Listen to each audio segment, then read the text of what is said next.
We hear it all the time. You don't even have time to grieve. It's too much work to do. It's a lot of work to do. You're trying to figure out what insurance, what in bank. Did they have any money in the bank? Right. Whose house is on it? Any liens on the house? All of these things you have to think about before you even start planning, a homegoing ceremony. Absolutely. And it's stressful.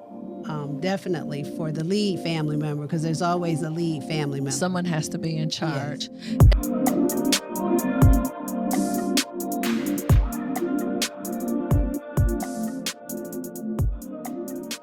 Well, hello and welcome back to another episode of the Thank Me Later podcast with me, your host, Jini Thornton, where we help you master your money and transform your life.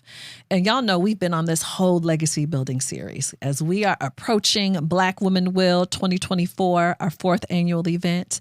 And we are so excited today to highlight one of our key partners, Bank of America, who has been extremely supportive of our mission and vision, understanding that ministry costs money. And so we are excited today to have Miss Terri Block from Bank of America, who's here with us today. Hey, Terri. Hey, Jini. How are you? I am good. So before we start our conversation about your role and Bank of America's support of Black Women Will, just want to share a little bit about you with our audience so they know who you are and all the wonderful things that you have been up to. Oh, sure. So Terri Block joined Bank of America in 2013 and serves as the Atlanta Market Executive, connecting businesses, families, and individuals to banking and investment teams. She focuses on community partnerships, sponsorships, and philanthropy with an emphasis on advancing racial equality and economic opportunity. She is an active member of Delta Sigma Theta Sorority Incorporated and serves on various boards, including the Atlanta Land Trust and Care Rise Atlanta. Terri is also involved in diversity and inclusion efforts within the bank. I also want to mention that you are the mother of 5 of a blended family. Yes. 5 adults, oldest to youngest. What are your ages, oldest and youngest? The oldest 2 are 33. 33, okay. Then 30. Mm-hmm. And then 25. Okay.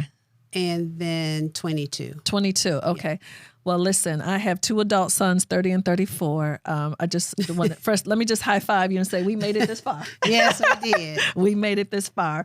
But again, first of all, thank you for being here today. Thanks for having me. And first, I just kind of wanted to start off with Bank of America's support of Black Women Will. So I know you attended our Black Women Will event back in 2022. Yes, I did. So tell me about your experience. So what were you kind of thinking before you came, and then when you actually were able to come to Impact Church? So I'd love to know about your experience with it. Yeah, I'm happy to. So prior to 2022. We had been a sponsor. In 2021, yes. Yes, and I didn't get to attend, but that year my aunt was diagnosed with pancreatic cancer. And she had 1 child, but I, became her caretaker. And she passed away in 2021. And so when the event came around in 2022, I was like, I really need to go and see what this is all about. We're a sponsor. This seems really important. And honestly, I had not really thought about the impact of Black women having wills, preserving their legacy. Had not really thought about it until my aunt's passing. Before it just made it really real for me. She did not have a lot of money. She did not own a home. But it would have just made things a lot easier for her as she was, dealing with her health, not to have to worry about, making some decisions. Sure. She could have just passed that on to me. So when I came to the event, I was so excited to just see so many people there, the energy and the attention that each woman got. Right. I was just amazed with the number of partners that were there, lawyers, yes, paralegals, the copying and printing going on. Right. Rival FedEx, Kinko's. Right. Do they say Kinko's anymore? I'm not sure. But, and I was just really blown away by the work that you're doing. And then afterwards, after that event, I met a couple of people just randomly who said, hey, I got my will done. They were so excited. Right. And they just felt so empowered. I love that. Having that. Right. So again, thank you for having the vision, because this was clearly a gap in the community that had not been addressed before. Well, first, again, I wanted to say thank you to Bank of America. This will be Bank of America's 4th year supporting us. So super excited about that. And you're right. There's certainly a gap. There's a lot of work to do, but it takes money to fill gaps. Yes. And I just really appreciate the fact that Bank of America really has leaned in with us and made sure that, we are getting the resources we need. So we won the Community Foundation grant. The grant award. Yes, won the grant. Thank y'all for that. And again, and another thing that I appreciate about Bank of America, y'all come through deep. Yeah. To Black women will. Yeah. I mean, last year there had to be like 12 people from Bank of America and volunteering and working too, not just here to kind of observe what we have going on. Leadership coming from all over the organization. And so we're really grateful for that. But I do appreciate the fact, particularly the seat that you're in, that you understand the impact of this gap that we're talking about. Because, you think about these Black female homeowners, and that's who we're serving. Yeah. And it still is not normal. It's not normal for us to have our estate documents in place. And although we are more educated than we ever have been, have more money, more titles, more, and it just still isn't normal for our community. But I'm not surprised by that. And I'm sure you're not either, because we are still behind. Yes. As a community, we still have a gap that we're trying to fill. And that's essentially what Black Women Will is really all about. Is we can't help everybody, but certainly we can help to normalize estate planning. Yes. Yep. Another thing that I'm super excited about is we're partnering with your chapter, the East Point College Park chapter of Delta Sigma Theta. And in addition to having an event with them, we have about 20 members of your chapter who are getting their documents completed. That is so exciting. Looking at our newsletter and saw that our chapter is partnering with the Black Women Will event. Yes. And I'm so excited about that, separate and aside. But Delta Sigma Theta Sorority Inc., we're doing great work. And Absolutely. I love East Point College Park. Best chapter in the whole wide world. Best chapter in the whole wide world. But, Yes. I appreciate your chapter's engagement, because normally in this situation, they would be reaching out to us to volunteer with us, which we want. We certainly need volunteers. But I also like the fact that they were like, you know what? We need to get our documents done. And so, because I don't want us to hide anymore. So again, if 20 members within your chapter get it done this year, what is that going to mean after that? You know what I mean? It's going to mean an avalanche. I know. I'm like, how are we going to be ready for Delta Sigma Theta after this? But that's really the goal, though, because I want it to be that normal for everybody within the community. I want it to be where we talk to each other about our wills and our estate planning.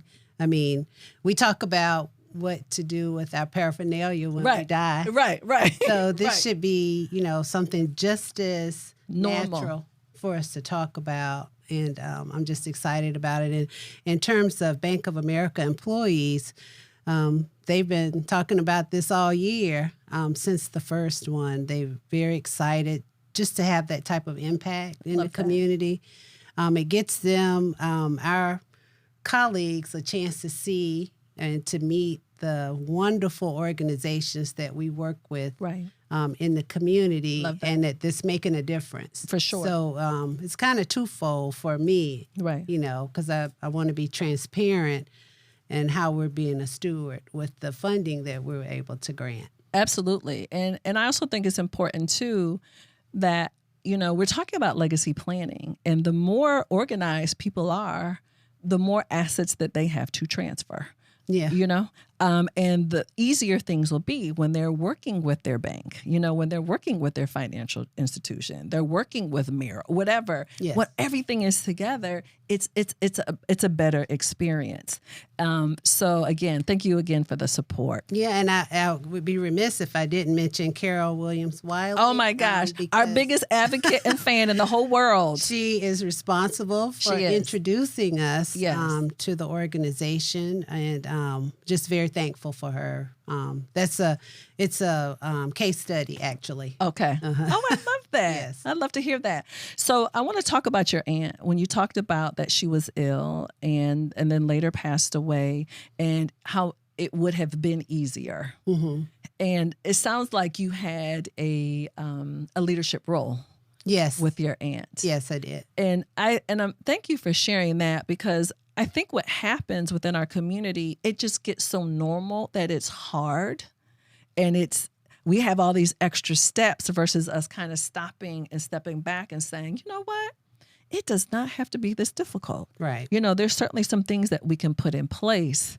And whether it's the will or the healthcare directive, like your experience would have been very different being able to lead when your aunt needed you, had you been empowered the right way. Yes. Yeah. It would have made it a lot easier. A lot easier. But again, we just get used to doing all the extra heavy lifting and work. Yes. Yeah.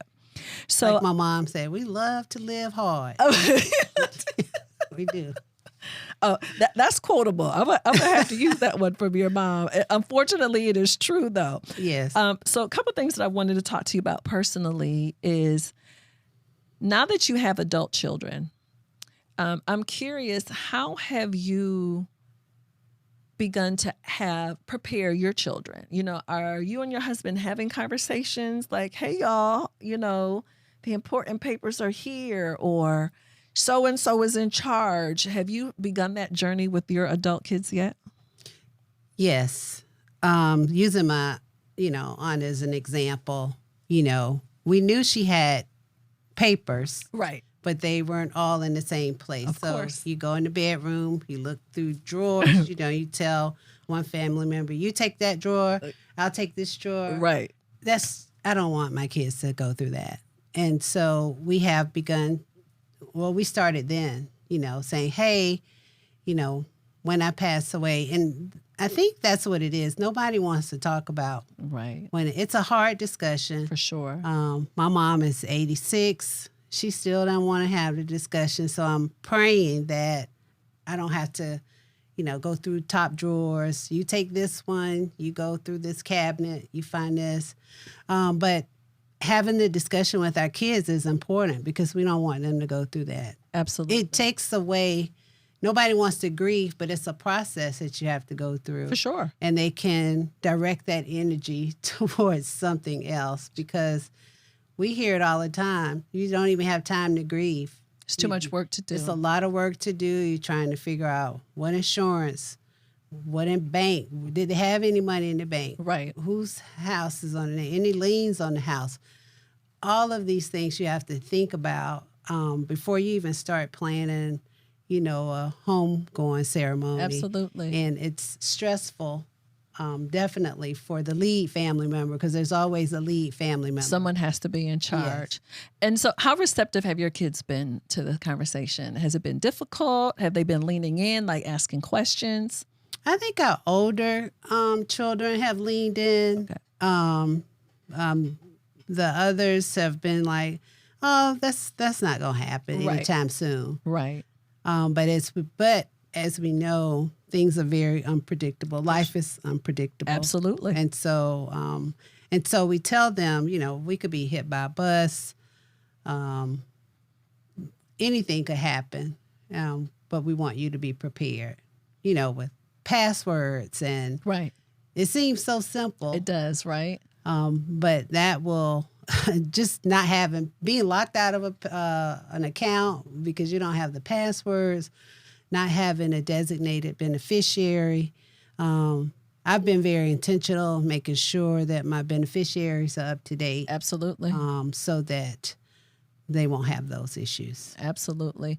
And particularly in a family like yours, a blended family, it's important for all of us, but really important that you all are on the same page. Yes. Having the communication, who's in charge, where is everything, having all of your, information updated. If you were, married previously in a previous relationship, change beneficiaries, that happens all the time. You know what I'm talking about, where someone passes away.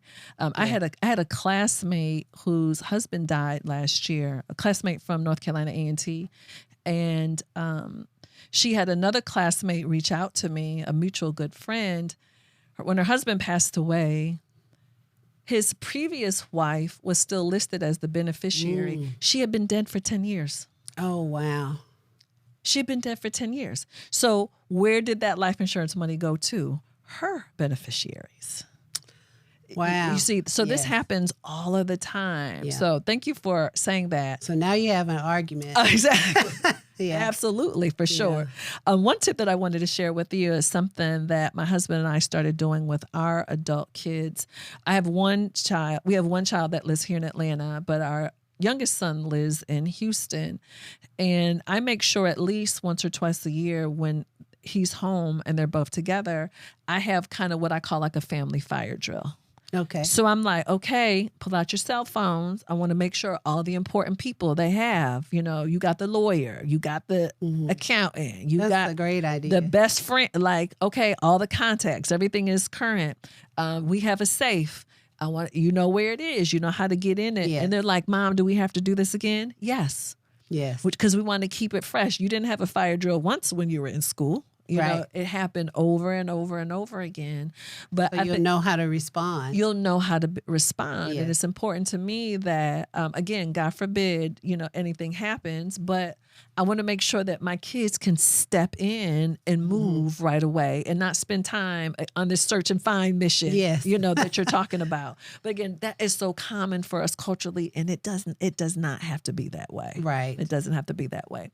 One thing in particular that I also wanted to mention, first of all, just as a Bank of America customer, that thank you for your business. Oh, thank you. I appreciate that. But when we were going through this process of getting everything set up with our kids, I was able to do the payable on death designation with the bank. And so if a lot of people don't understand what that means is, this is when you do not want the person on the account with you joint.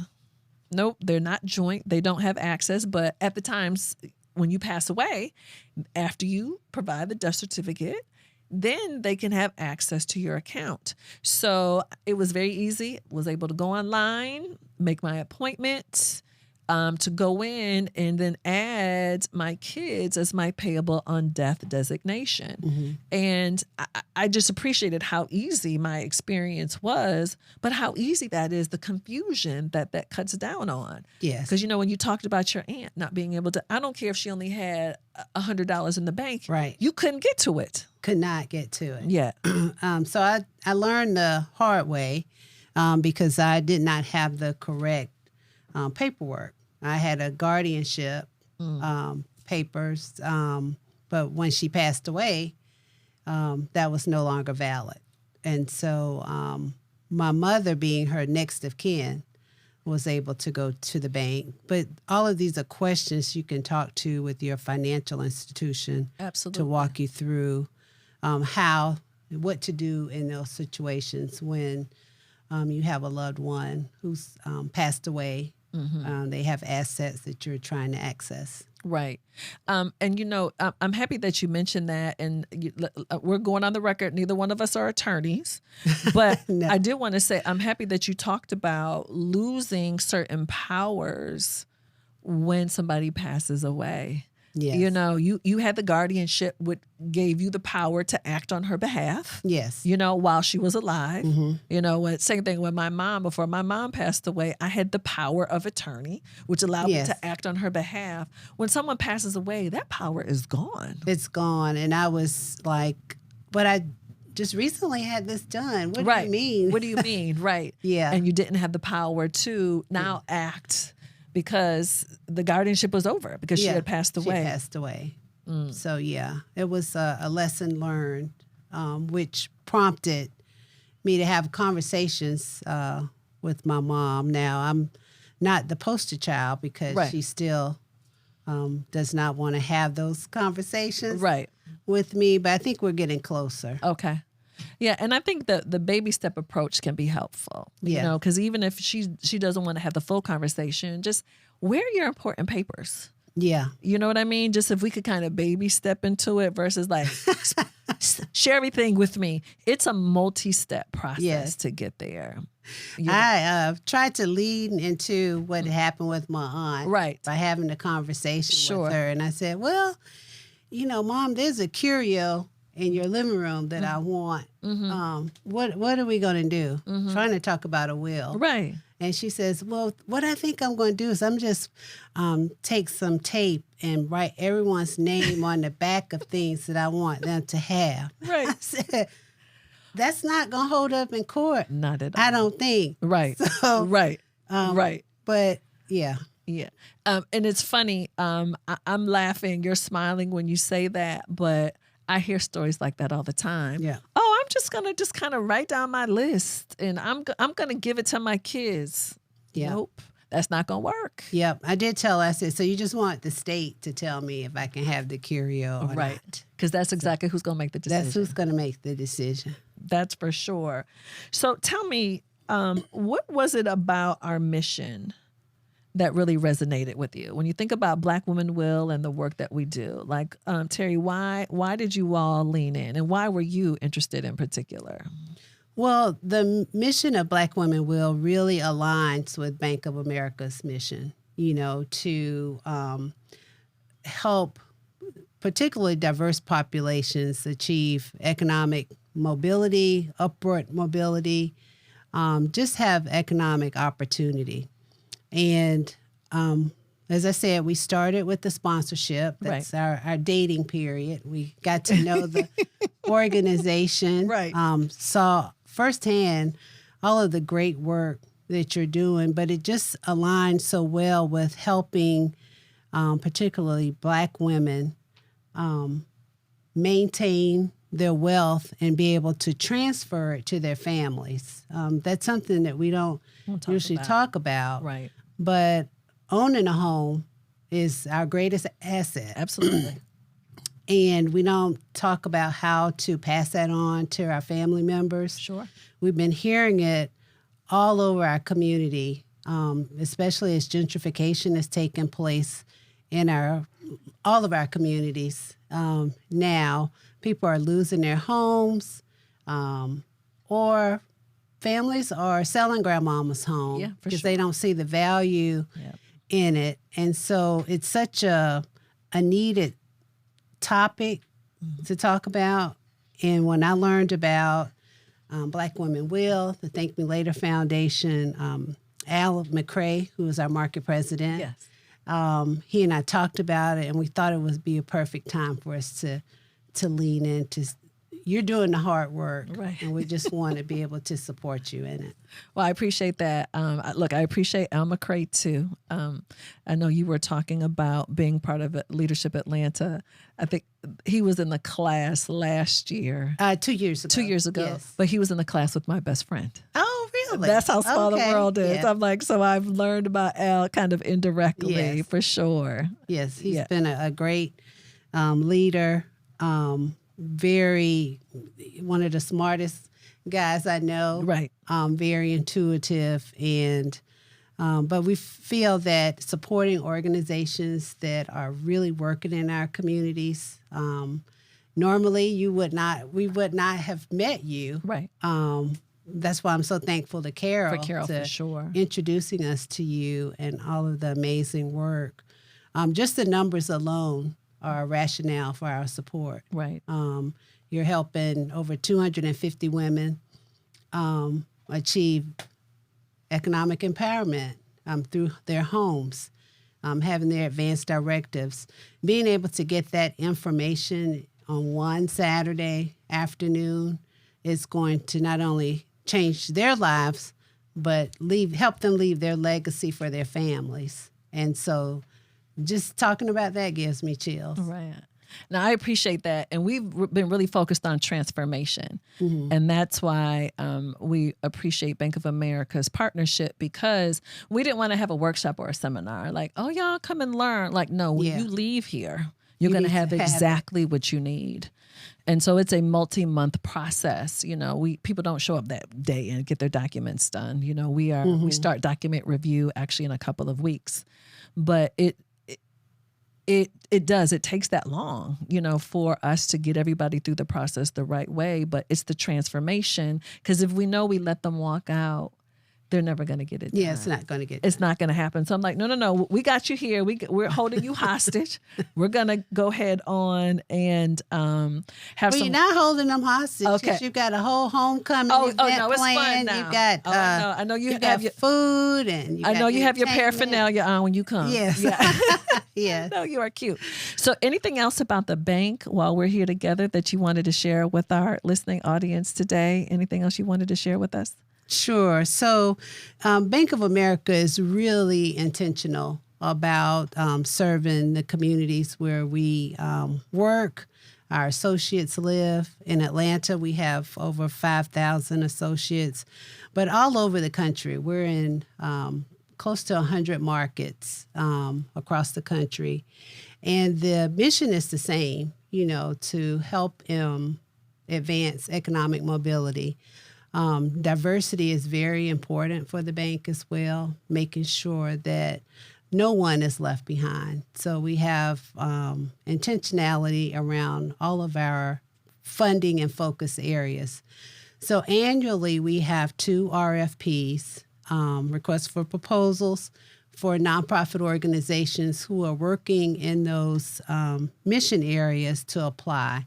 The first is in the spring, where we work with organizations that are working with individuals and families who are focused on basic needs, education, and also workforce development, you know, helping people get trained into livable wage jobs. The second RFP is focused on organizations that are working with communities, affordable housing, revitalization issues, also helping small businesses be successful. We've been very intentional about helping diverse business owners be successful. Women, veterans get a great start to starting a business, because as we saw during COVID, a lot of people wanted to start their own businesses, and this is how they support their families and leave their legacy. So 2 RFP sessions. We are also very intentional about working with young adults. So youth is a focus for ours. We also have a summer youth employment program that we deploy with many nonprofit partners across the city. I didn't know y'all did that. Love that. And we're celebrating our 20th year with our student leaders. So we select 5 high school students, 11th and 12th graders, to work with a nonprofit partner for 8 weeks. For the past 10 years, we've worked with the Eastlake Foundation because they have a really robust organization. The students get to work with their populations. You know, they have cradle to seniors, residents who live in the Eastlake community. They have a dynamic organization, so they get to see how nonprofits are run. And so we're very proud of that work as well. And then finally, I'll mention our Neighborhood Builders Award, where we select 2 nonprofit organizations annually. They get a grant of $200,000 along with leadership training for their executive director or president and their self-identified emerging leader. And so we're very invested in our communities where we work and where we live, because the nonprofits there are really moving the needle on a lot of the issues that all of us are facing. Well, thank you for sharing all that information. I know it's certainly going to be helpful for all of our listeners who want to engage more with Bank of America. And anything else you wanted to share before we wrap up our segment for the day? Yeah, I just want to thank you for doing this work, I mean, as I said earlier, there is a great divide and gap among Black women, Black families, and every bit that we do to help, our communities move the needle is just huge. So I appreciate the intentionality that Black Women Will has. Like you said, you didn't want people to walk out not having the documents in their hands, and that's impactful. And so not only does that transform that female homeowner, but her family as well. So I just wanted to say thank you, and thank you for letting us come and volunteer. Yeah. We appreciate it. Well, I just want to say, Bank of America, y'all roll deep.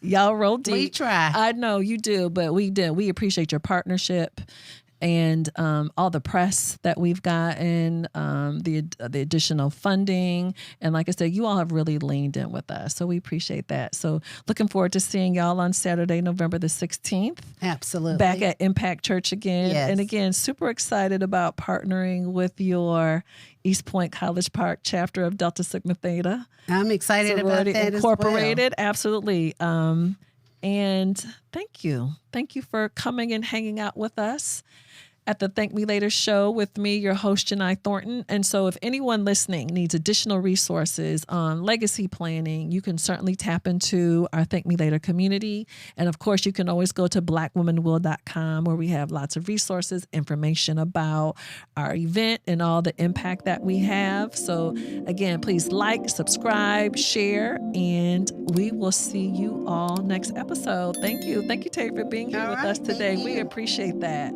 Goodbye, everybody. See you next episode.